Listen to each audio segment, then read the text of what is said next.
İqtisad Universitetinin tələbələri hələ də diplomlarını ala bilmirlər. 2023-2024-cü il İqtisad Universitetinin Dərbənd filialının məzunları deyir ki, 2 ildir diplom üzünə həsrət qalıblar. Onlar Xəzər xəbərə bildiriblər ki, universitetin özündə imtahan verərək Dərbənd filialına qəbul olublar. Bəziləri isə başqa universitetlərdən transfer ediliblər. İndi isə aqibətlərinin necə olacağını bilmirlər.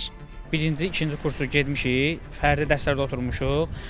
Pandemiya vaxtı onlayn keçirilib. Ondan sonra təzədən quru yolla bağlı olduğu üçün hava yoluna getmişik. Yəni pasportlarda hamısında peçatlarımız var, sənədlərimiz var. Yəni biz həqiqətən bu universiteti qurtarmışıq. Biz hər dəfə, hər semestr bilet alırdıq təyyarə vasitəsilə, keçirdik və imtahanlarımızı verirdik. Diplom müdafiəsini eləyib, hər şeyimizi həll edib gəlmişdik bura.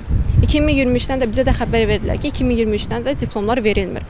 Dedilər gözləyin, bir ay, 2 ay, artıq bir ilə yaxındır ki və 2023-də də görsə 2 ildir ki, biz diplomlarımızı ala bilmirik. Məzunların valideynləri deyir ki, problemlə bağlı dəfələrlə həm universitetə, həm də Elm və Təhsil Nazirliyinə müraciət etsələr də heç nə dəyişməyib.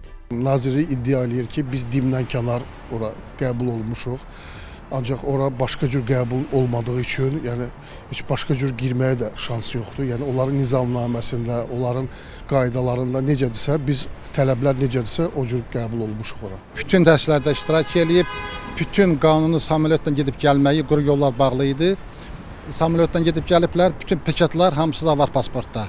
Yəni Rusiyanın pasportu peçatı var, Azərbaycanın pasportu peçatı var. Məsələ ilə bağlı İqtisad Universitetindən Xəzər xəbərə bildirildi ki, Dərbənd filialında normativ tədris müddətini uğurla bitirmiş tələbələrin məzun olduqları barədə əmrləri universitet tərəfindən verilib. Məzun olmuş tələbələrə diplom blanklarının verilməsi ilə bağlı Elm və Təhsil Nazirliyinə lazımi sənədlər təqdim edilib. Nazirliklə mütəmadi olaraq əlaqə saxlanılır və bugünə qədər diplom blankları universitetə təqdim olunmayıb. Blanklar universitetə təqdim olunan andan məzunlara diplomlar verilib. Elm və Təhsil Nazirliyindən isə bildirildi ki, bu məsələ ilə bağlı açıqlama verə bilməyəcəklər. Elə tələbələr də bildirir ki, Nazirlikdən onlara deyiblər ki, diplom almaq üçün blank verilməyəcək. Bəs məsələ necə həllini tapacaq? Təhsil eksperti Rizvan Fikrətoğlu deyir ki, diplomun hansı səbəbə verilməməsi əsaslandırılmalıdır. Əks halda bu, tələbələrin hüquqlarının pozulmasıdır. İndiki vəziyyətdə məhkəməyə müraciət etmək onların hüququdur. Məhkəmədə iddia qaldırıldıqdan sonra məsələ araşdırılıb, bununla bağlı yekun qərar veriləcək.